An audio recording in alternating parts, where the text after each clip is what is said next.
Passar os domingos com a família, lanchar de tempos em tempos na casa da avó, ir à pizzaria às sextas-feiras ou jogar com irmãos, primos e amigos. Esses e outros hábitos são rituais presentes em qualquer tipo de família. Frequentes ou esporádicos, os rituais em família são tão importantes que, segundo especialistas, eles podem fazer brotar a amizade e o aprendizado mútuo. Os rituais também possibilitam o diálogo e a intimidade entre pais e filhos, irmãos, avós e outros familiares, fortalecendo ligações afetivas que permanecerão por toda a vida. Mas qual o lugar dos rituais em família no mundo contemporâneo, repleto de arranjos familiares bem diversos do tradicional?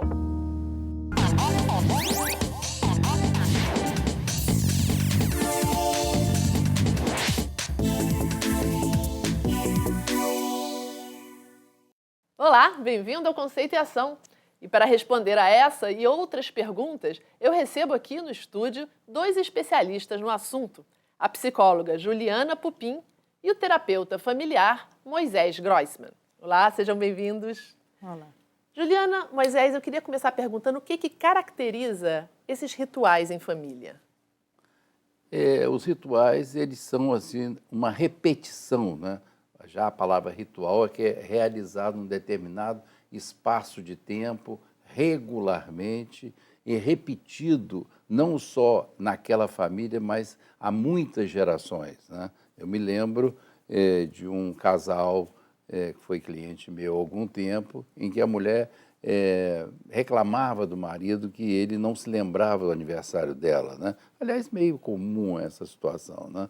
E descobrimos, então, na entrevista, né, que ele, na casa dele, nunca foi comemorado os aniversários dos irmãos, todas as pessoas da família não eram comemorados. Então, aquilo não estava internalizado, não estava gravado, né, no seu padrão de funcionamento, na sua matriz familiar, como eu falo. Então, não era um esquecimento por ignorar a mulher, é porque não havia aquele ritual dentro da família. E aí tem o ritual dos aniversários, do nascimento, né?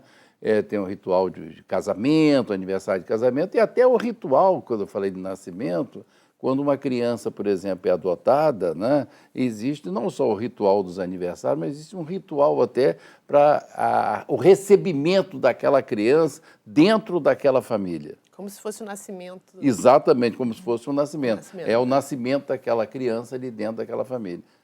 Mas, Juliana, você vê alguma diferença entre famílias ou pessoas que têm esses rituais e outras que não têm? Isso imprime alguma coisa na personalidade ou na maneira dela se relacionar com outras pessoas?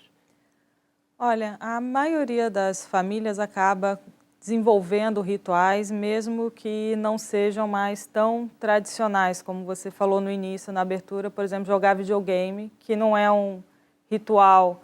É um ritual mais moderno, não é um ritual que a gente pode considerar tão tradicional, mas que tem aqueles primos ou aqueles amigos que têm aquele hábito sempre no mesmo dia ou no mesmo horário de estar fazendo aquela prática, né?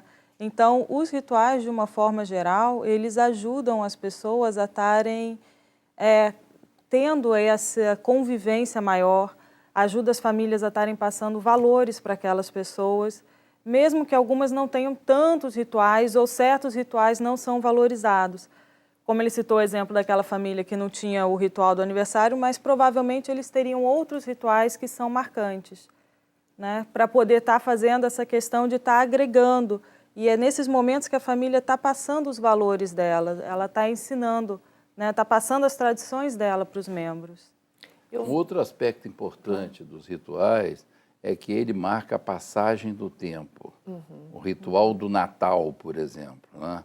Então, o vovô não está mais aqui, a vovó não está mais aqui. O próprio aniversário, né, está marcando 30, 20, 10, 40, 50, 70. Então, esses rituais vão estabelecendo uma passagem do tempo, esses rituais dentro da família, né? No Natal, quem hoje está faltando fulano, ciclano, ou então se um casal se separa, quer dizer, a família não estão todos presentes também, né, naquela comemoração. Então, isso tudo vai marcando, vai ajudando a marcar não só a passagem do tempo, mas a organização e a constituição daquela família. E por que isso é importante, marcar a passagem do tempo? Assim, porque nós não somos eternos, imortais, apesar do ser humano considerar isso na maioria das vezes, né? Tanto que não procuram os especialistas para fazer a prevenção, procura geralmente somente para o tratamento em último caso, né? Eu me lembro de uma cliente também de alguns anos atrás, em que as filhas a trouxeram para tratamento porque ela se recusava, né? Porque ela se recusava a ir ao dentista, a se maquiar, a pintar as unhas, a fazer qualquer tipo, médico, fazer qualquer tipo de tratamento. E quando ela entrou, né, hoje até virou moda isso, né? Eu tenho a minha opinião particular. Ela estava de cabelo branco, sem unha pintada, sem nenhum adereço, tudo, e se recusava. E eu disse para ela, e para as filhas também que acompanhavam isso, apesar de terem trazido a mãe, as filhas também tinham uma dificuldade de passagem do tempo, que ela não ia ao dentista, ou não pintava o cabelo também, até vou falar isso para provocar, porque está havendo essa moda aqui, para não sentir a passagem do tempo, porque se você pinta o cabelo, se você vai ao dentista, né, você tem que voltar de tempos em tempos, você vai ao médico fazer exame de acordo com a idade, 6 meses, 1 ano, você está fazendo uma passagem de tempo ali naquele momento.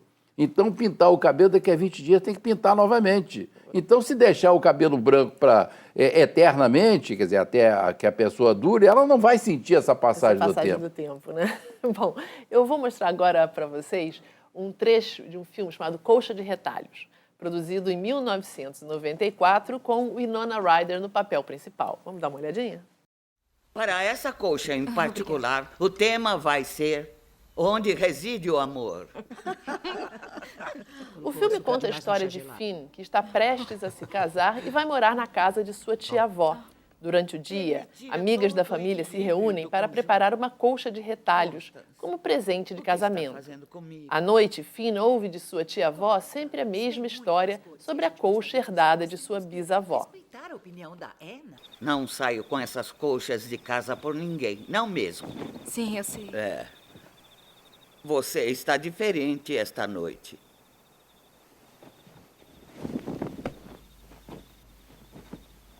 Herdei essa colcha da minha tia Pauline.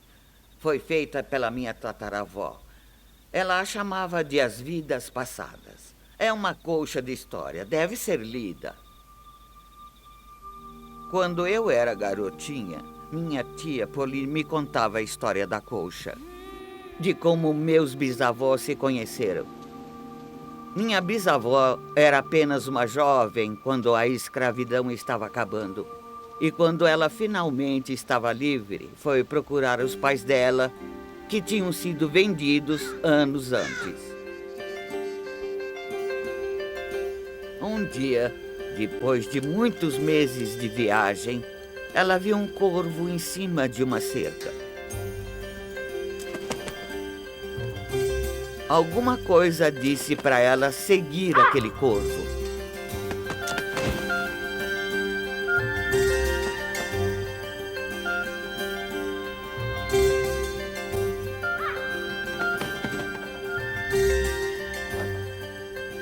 O corvo a levou até um rapaz trabalhando na terra. Minha bisavó sabia no fundo do coração que devia parar bem ali. E parece que a busca pelos pais acabou levando-a para o homem que Deus escolheu para ela se casar.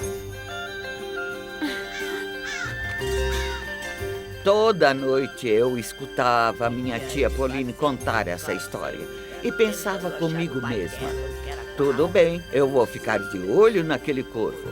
Um dia ele vai me levar ao meu amor verdadeiro. Durante a depressão, não tínhamos dinheiro para pagar sapatos ou livros de escola. Então minha tia Pauline vendeu a colcha para a patroa dela. A mulher pagou $12 para a tia Pauline e pendurou nossa colcha na parede. É muito muito gostoso essa coisa, essa imagem, né, da criança e a avó acolhendo ela e contando as histórias. Hoje em dia tem tão pouco tempo para isso. A gente tem mais dificuldade hoje em dia de criar esses relacionamentos, Juliana? O que você acha?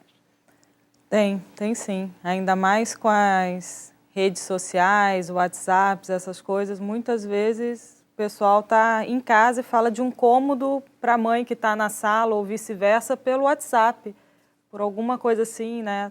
Vai falar da viagem do filho, em vez de falar com ele, curte a foto dele no Facebook ou no Instagram. Então, essas redes que aparentemente juntam as pessoas, porque a qualquer momento você pode estar acessando uma pessoa, também afastam desse contato mais humano, mais próximo, mais olho no olho, onde você tem uma interação maior e uma troca maior, né? Então, realmente tem um afastamento e uma dificuldade de se manter certas rotinas que antigamente tinham de aproximação, tipo jantar junto, né? Ter horários das refeições, às vezes não se tem mais, às vezes é difícil as famílias manterem horários de refeição. Quando consegue ter uma refeição junto, Juntas já é assim um milagre e um esforço, né? Um esforço, muitas vezes. Porque a gente tem que fazer um esforço para ter esse ritual. Tem. Mesmo obrigado, é importante? Porque às vezes, por exemplo, a gente faz alguma coisa que os filhos, adolescentes principalmente, mãe, que saco, não quero. Mas é importante a gente insistir nisso, Moisés? Acho que é importante. Eu digo que os pais, ou o pai ou a mãe, dependendo se a família está junta ou separada, né, eles são os líderes da família, né? É como numa organização, como aqui, por exemplo, numa empresa. A família é uma empresa e ela precisa de dirigentes também, né? Então precisa de regras, precisa de estrutura. Eu acho que mesmo antes dessa proliferação, multiplicação, né, como disse a Juliana, das redes sociais, do uso desses diferentes instrumentos que existem hoje, eu já observava, né, como eu estou no campo há muito tempo, uma desagregação familiar, uma falta de organização familiar, uma falta de estrutura. Então, isso caiu, sopa no mel, né? Quer dizer, caiu já num espaço que já estava desorganizado, desestruturado, e aumentou essa desestruturação.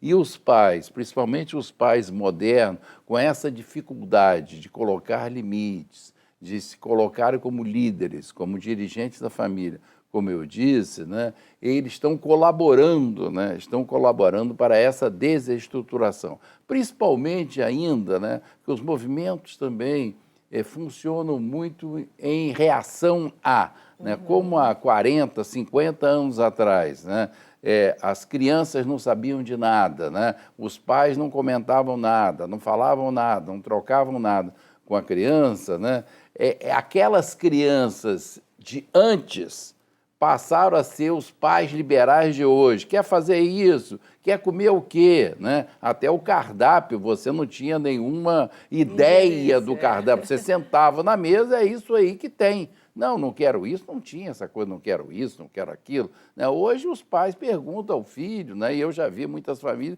em que filhos adolescentes organizam o cardápio da casa, por exemplo, né? Determinam qual é o cardápio da casa. Então ficou uma inversão de valores muito grande. Eu acho que os pais precisam se posicionar e se colocarem como donos, né? Donos proprietários, autoridades daquela família.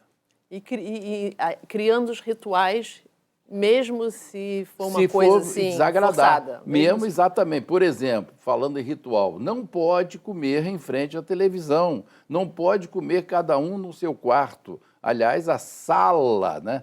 Chama-se a sala, é o lugar de congregação, de reunião da família. Eu já vi famílias, né, independente de posse até, né, porque pode ser a coisa mais simples do mundo. Eu pergunto muitas vezes, tem mesa na sala ou na cozinha? E já vi famílias que não tinham nem mesa. Então, bota um caixote, não tem problema. Serve a mesa, bota a travessa. Não, cada um vai no fogão, quer dizer, hoje fogão, ou esquenta no micro-ondas, qualquer coisa. Quer dizer, é essa bagunça generalizada. E hoje em dia, você falou, Juliana, sobre famílias que até jogam videogame juntos, amigos. Que outros tipos de Pais e rituais a filhos gente também. pode criar hoje em dia? Porque, às vezes, essa desestruturação faz com que a gente não tenha nem sequer ideia. O que a gente pode fazer para perdurar, para que as crianças, quando cresçam, lembrem de um ritual, além de jogar videogame hoje em dia? O que você acha? Eu acho que depende muito da família e das coisas que eles gostam de fazer. Às vezes tem um ritual de passeio, né? Eles gostam de ir à praia junto, gostam de acampar junto, gostam de viajar junto, gostam de ler livros junto, cantar. Tem muitas famílias que gostam de cantar. Eu acho isso bacana, Bessa. É. Mas é importante manter essa regularidade, né? Exatamente. Esse contato é importante. Bom, eu vou agora, a gente vai continuar conversando sobre esses rituais no próximo bloco. Eu preciso chamar agora um intervalo, é rapidinho, voltamos já já.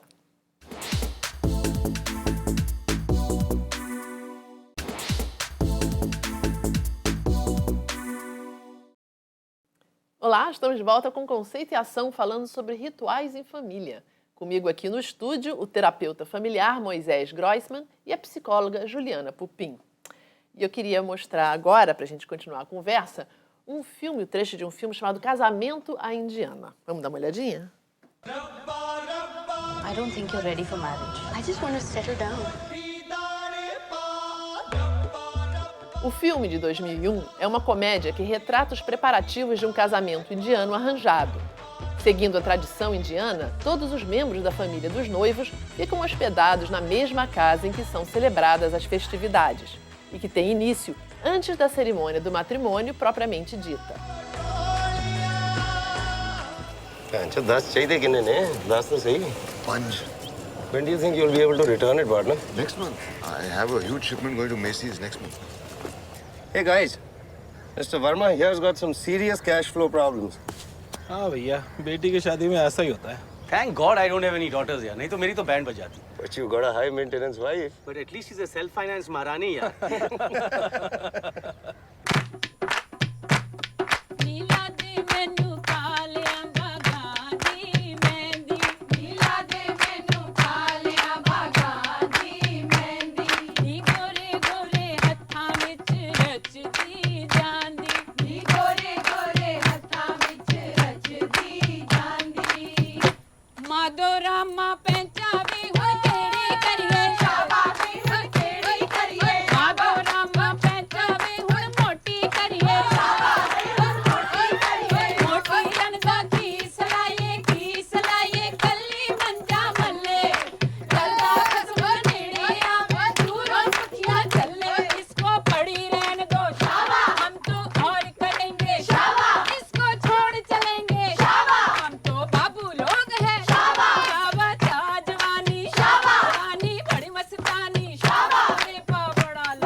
Bem festeiro, né, os indianos. É interessante que depois fiquei sabendo, a fala, né, da música, ela é improvisada. As mulheres vão falando de uma forma improvisada. Mas, enfim, temos nossos rituais de casamento no mundo ocidental, eles têm os deles, e todas as sociedades têm rituais de nascimento, de casamento. Por que isso é importante também para a sociedade, não só para a família? Quer dizer, a família é a base da sociedade, né? Então, a repetição desses rituais, e você, com o filme aqui, você também lembrou essa questão do casamento, né? É uma perpetuação da família, né, através do tempo. Apesar de que, em todo casamento, as pessoas esquecem que não são duas pessoas que estão se casando, são famílias que estão se casando. Que estão se unindo, né? Estão se unindo ali. As pessoas esquecem isso. Parece que é só João com Maria, vamos dizer assim. E cada um traz não só a sua família atrás de si, como também as tradições daquela família, né? Por exemplo, se eu não estou enganado, dentro da tradição indiana, eu li isso há algum tempo, dentro da cultura, né, indiana, a mulher precisa ser aprovada pela mãe do marido. E ela entra para a família do marido. E aqui não vivemos casamento à indiana, mas não deixa de haver, né, num certo sentido, uma certa aprovação de mesmo que seja, vamos dizer, invisível ou não tão ostensiva como na cultura indiana. Então, se a tradição da família anterior, ou como nós chamamos, da família de origem, ela for muito mais forte do que a tradição daquela família que está se constituindo agora, ou até dos rituais que eles podem estar mesmo, vindo de várias gerações, podem se criar novos rituais, como a Juliana até contou aqui também, exprimiu aqui. Então, se a pessoa se sentir na obrigação de repetir somente aqueles rituais anteriores, aquela família não vai se constituir também, aquela nova família não vai se constituir. Quer dizer, é importante também criar novos rituais, para uma nova família se constituir como uma nova família. Principalmente esses que são chamados rituais de passagem, né? Que é onde o indivíduo muda a posição dele ou reafirma a posição dele dentro da família. São os casamentos, os funerais, os rituais de entrada na vida adulta. Os religiosos, bar mitzvah. Isso. Né? E que são momentos onde você refaz alianças, dependendo das pessoas que você convida. Tem aquelas pessoas que escolhem e optam por não convidar determinados parentes, então você também reforça, né, que tem certos problemas na família. Então, esses rituais de passagem são muito importantes para fazer isso, tá? Essa modificação dessa pessoa. E aí é onde estão acontecendo também esses contratos, né, de certa forma não tão explícito, às vezes, né, de quem participa, quem não participa, quem você coloca sentado perto de quem, né, quem você convida. Então, as alianças que você vai reforçando e as que você não vai reforçando. E, ao mesmo tempo, esses rituais de passagem, que são os mais tradicionais que as famílias vão trazendo, vai passando também, de geração para geração, aquela tradição. E, às vezes, as famílias mais rígidas, é mais difícil permitir que tenham modificações nesses rituais. E aí é muito interessante porque você vê que é da família, não é do ritual. Porque se você for ver, às vezes, uma pessoa dentro de uma mesma religião, vai ter um ritual diferente de uma outra família dentro da mesma religião. E aí você vê que não é cultural, que é da família. Da família.